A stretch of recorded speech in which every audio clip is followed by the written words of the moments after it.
Bienvenidos hoy a una edición especial de La Ciudad de los Libros. Vamos a estar hablando de un libro que, si bien no es de miedo, sí los va a aterrorizar. Irene, de Pierre Lemaitre. Es un escritor francés especializado en novela negra. Acompáñenos, sufran con nosotras, lean el libro antes de Halloween.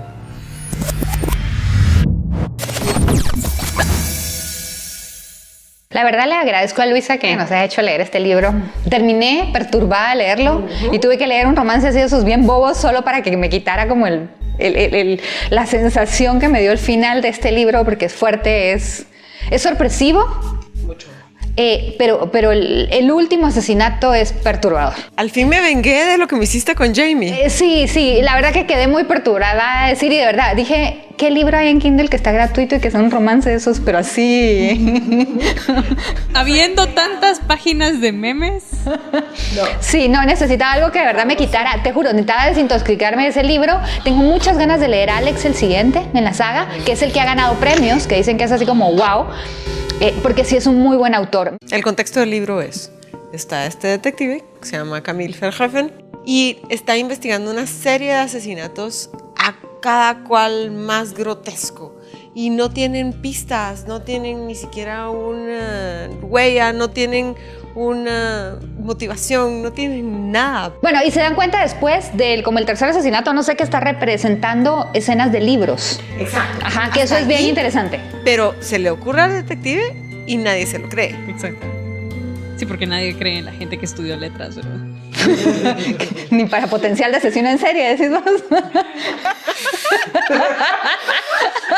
No, a mí lo que me gustó es que ese es el último libro que yo habría encontrado en la página de Kindle y que yo habría comprado, y de hecho es muy diferente a lo que leo habitualmente, pero me encantó. Sí, es muy bueno. No puedes parar de leer. Es que sí, está bien escrito. Se va muy rápido. Está bien escrito. Está bien escrito.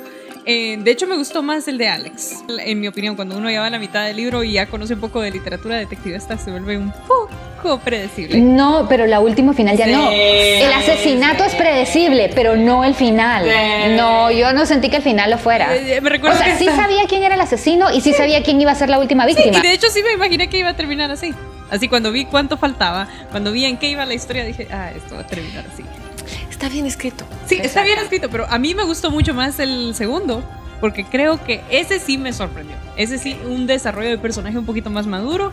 El primero no te digo que no es disfrutable, solo te digo que para la gente que lee, exactamente, solo te digo que para la gente que lee mucho de ese género va a encontrar muchos tropos que sí se repiten, pero el segundo sí creo que es un estudio que necesitaba el primer libro como colchón, pero que amplifica mucho más en todo este universo, que introduce maneras inesperadas de llevar un criminal y que de hecho tiene un protagonista mucho más interesante, en mi opinión. Es un poquito menos cliché y a mí sí me sorprendió a la mitad del libro, me cambió todo el guión que tenía, y eso sí me lo disfruté mucho más. A mí me llamó muchísimo la atención que sea un autor moderno, francés, que escriba de un género que ya poca gente escribe. Luisa, pero ¿viste quién ganó el premio Princesa de Asturias este año? No he leído nada de ella, pero es novela negra. Y me sorprendió que el Princesa de Asturias se fuera para ella. Creo que este tipo de novelas son las que nos vuelven un poquito más sensibles acerca de qué tan acostumbrados estamos a la violencia. Y es como un interesante experimento cuando uno lee de este género, porque ese es precisamente el problema. Uno está leyéndolo y es como que, sí, esto podría pasar en mi vida. Lo que pasa es que cuando leemos, por ejemplo, un libro de terror de un Lovecraft, o Stephen King cuando pone seres misteriosos, por ejemplo, que son como los payasos, este tipo de cosas uno sabe que es ficticio. Sí. En cambio, aquí estás tratando con seres humanos que ya han sido capaces de hacer ese tipo de cosas. Y sabes que te lo puedes encontrar a la vuelta de la esquina. Entonces, eso es lo terrible, porque está hablando de la maldad pura humana y de los límites hacia donde puede llegar. ¡Rayos! Es eso. Escolta policial a salir de aquí, por favor. Sí, por eso decía yo que, aunque el libro no es de miedo, da terror. Es terrorífico. Es terrorífico, sí. Yo me tomé la novela, la verdad, como No, es un viaje súper como divertido. algo no complicado. Creo que estaba entre dos novelas muy complicadas y esta fue el respiro. Sí. El algo que te puedes comer fácil. No, y como te digo, yo lo leí las dos en un viaje, en un solo viaje hacia Belice y de regreso desde Petén para acá y se lee tranquilamente, uno va con el hilo de la historia, es un narrador muy sencillo. Está bastante explicado y está explicado de manera que uno, yo diría que incluso el valor que le rescato enormemente a la primera novela es esa capacidad de interesar a la gente por la novela negra de Elroy y por otros artistas del género. Incluso cuando ya estamos tan insensibles a la violencia, cuando ya es una cuestión que vemos todo el tiempo. Y creo que ese es por lo que se ha perdido un poco el leer novela negra. ¿Quién quiere leer novela negra cuando abres cualquier noticiero en cualquier medio social y miras cosas iguales o peores? La novela negra creo que tenía un poco no, los asesinatos de estos no son iguales. Este sí se le fue la mano con los asesinatos. No, para mí eso es ficción literaria, por eso no lo soporto. No. O sea, ahí vamos, no, lo siento. Yo prefiero 1000 veces novela negra que ficción literaria. Ficción literaria sí es abrir la prensa y decir, ¿y ahora qué pasó? Bueno, poniendo eso de lado, el tema es que estamos inmersos en noticias y en narraciones y en fotografías que nos dan una idea de a dónde puede llegar el ser humano sin que tener que leerlo en una novela, que hasta cierto punto las novelas negras eran moralistas. Sí. Esto le puede pasar a una chica que llega sola a una ciudad, de Black Dahlia. Creo que por eso hemos dejado de lado la novela negra, que tiene su encanto. Las cosas que están bien escritas y que no usan clichés para describir al tipo de la gabardina y el misterioso cigarro que se acerca en la noche y la cliente que llega con el detective con la cara medio tapada para que no la reconozcan.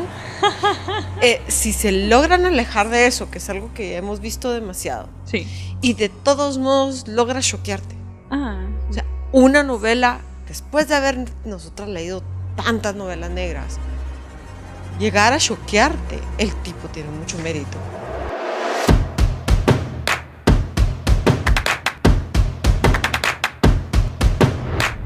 De museo, un mundo por descubrir.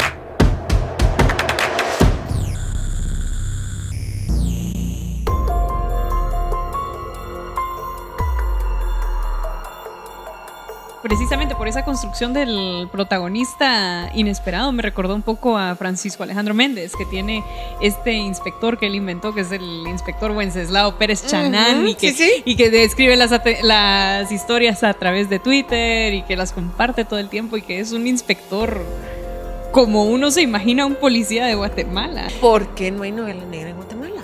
Es que, bueno, Francisco Alejandro Méndez es el que está escribiendo eso, me consta, y tiene más de una novela. Pero es un caldo de cultivo. Pensaría uno que en Guatemala no, y la observación de él es la misma. ¿Por qué no hay tanta novela negra? La respuesta es, no necesitas escribir novela negra porque lees barbaridades. Pero es que la novela negra no es eso, señores. O sea, es que por lo menos en esta estamos hablando de crímenes, asesinos, gente pensante. Aquí es una mara que va y sacrifica o tienen un culto de satánico y eso sí, pero no hay nada. Aquí tienes un asesino en serie que tiene un objetivo, que planea sus crímenes, que todo lo pone perfecto para que cumpla la escena, tal y como él la quería. Y la mayoría, si tú estudias la vida de los asesinos en serie, que muchos de ellos están en las novelas negras, todos son así. Sus crímenes son perfectos, o sea, ellos van a guión.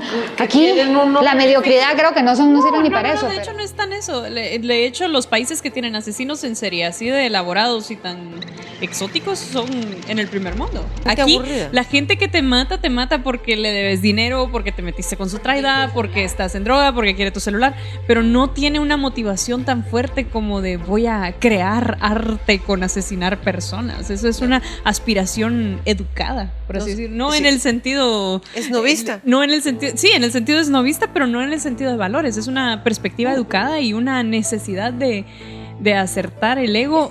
Se quieren hacer notar además, porque van dejando todas sus huellitas para que los policías estén al pendiente, para que los medios de comunicación, para que asusten a la población. Sí, pero en el tercer mundo estamos demasiado pobres para tener un asesino casi chilero. Bueno, entonces esa es la respuesta. Ajá. Yo te sostengo un poco más que en Guatemala hay tanta gente de la cual no importa si desaparece o no. Y toda la gente indigente de la calle, ¿quién los recoge? ¿quién se preocupa porque hay 3 o 5 o 10 muertos de ellos? No se preocupa nadie. Yo creo que es más también que puede ser eso, que hay más gente que no tiene quien se preocupe por su existencia. Pero eso pasa en todos lados.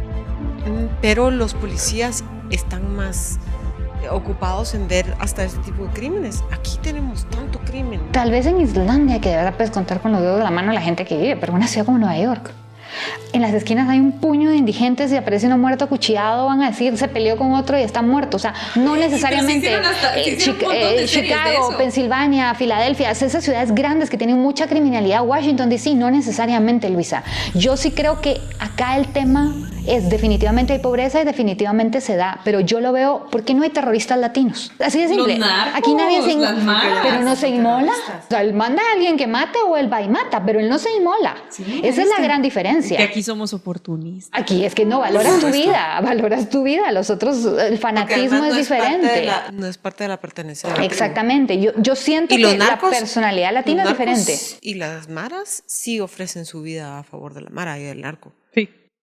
Las maras. No, sí. Lo que le tengo miedo ahorita es a la sección de comentarios de este video. Una sección en serio. La novela negra es un género relativamente controvertido y que muchas personas aún no reconocen con valor artístico y que debería tenerlo precisamente por la manera en la que retrata una parte desagradable del ser humano. Y recordémonos que en la época victoriana se inventaron tantos relatos de monstruos, se inventaron los hombres lobos, se inventó la idea del vampiro, Penny Dreadful. Los Penny Dreadfuls, exactamente, como una manera de representar instintos del ser humano que era muy desagradable decirlos en voz alta. Instintos como la manera en que Drácula está encarnando la lujuria, o que el hombre lobo encarna la ira, o que Dr. Jekyll y Mr. Hyde encarnan toda esa parte negativa del ser humano. Entonces, ahora precisamente tenemos estos relatos de la novela negra para encontrar dónde está la megalomanía del ser humano, dónde está ese límite entre el artista y entre la persona que ya está dispuesta a lastimar a otros, y dónde empieza y termina la capacidad para expresarnos y para pasar por encima de los derechos de otra persona. Y cómo estamos glorificando tal vez la violencia de una servirá también para decir, sí, yo no soy así. En parte, pero yo siento que también sirve para entender en qué tan sensibilizados estamos a la violencia y qué dice de nosotros el hecho de que ya sea entretenimiento leer cómo descuartizan a una persona. Porque al final del día la literatura es eso, ¿verdad? Es un producto de consumo, es algo que estamos disfrutando. Estuvimos disfrutando cómo asesinaban a un montón de gente ficticia. Lo siento, gente ficticia. Digo, yo no lo disfruté. Que soy sincera, yo quedé muy perturbada después de leer eso. Quería saber cómo terminaba la historia, definitivamente, pero no la disfruté. De hecho, si quieren así como que un poco de pánico adulto para este Halloween, les recomiendo que la lean y que tomen bastante Red Bull esa noche, porque no es muy bueno dormirse después de leerlas. O al revés, no se van a poder dormir. No se van a poder dormir, así que mucho Red Bull porque también... Va a sonar el timbre de la casa y les va a dar miedo de abrir la puerta. No, o sea, no va a ser miedo a fantasmas, va a ser miedo al que viene de afuera. Uy, no, guarden todos los cuchillos, cierren todas las ventanas. Son libros genuinamente estremecedores, pero muy, muy realistas. Así que definitivamente una sorpresa para mí, que nunca había leído nada de ese autor, que jamás lo habría leído hasta que me obligaron. Gracias, de esas pesadillas no me las quita nadie. Y bueno, ¿les gustó? A mí me encantó. Sí. Así que sí, como ven, recomendación unánime de esas pocas cosas que pasan en la ciudad de los libros. Sí, definitivamente un librazo. O sea, perturbador, pero un librazo. Gracias, Luisa, por la recomendación. Me alegra que les haya gustado. Sí, la verdad, un librazo, léanlo. Un librazo para espantarse en este Halloween, que ya vieron que es el episodio especial de hoy. Y nada que ver con Stephen King y ese tipo de historias, o The Haunted Hill House, cuando estamos tratando con espectros, ahora que está de moda la serie en Netflix. No, para nada. Esto es un asesino en serie. Véanlo, tómenlo. En todo caso, American Psycho. Sí, de hecho sí. American Psycho está muy influenciado por algunos de los autores que salen mencionados. Así que sí, por ahí va la historia. Estamos bien darks en este episodio, pero... Es Halloween. Es Halloween. Así que muchísimas gracias por acompañarnos. Les recomendamos muy bien estas 4 novelas del autor que Luisa va a mencionar. Pierre Lemaitre. Gracias por acompañarnos. Nosotros estamos en la Ciudad de los Libros. Nos pueden encontrar en Instagram, en Twitter, en Facebook y por supuesto en YouTube. Así que estén al pendiente. Esta sección de comentarios va a estar bien aterradora. Así que cuéntenos qué libro les gustó de Pierre Lemaitre. Lemaitre, exactamente. Sigan en la Ciudad de los Libros.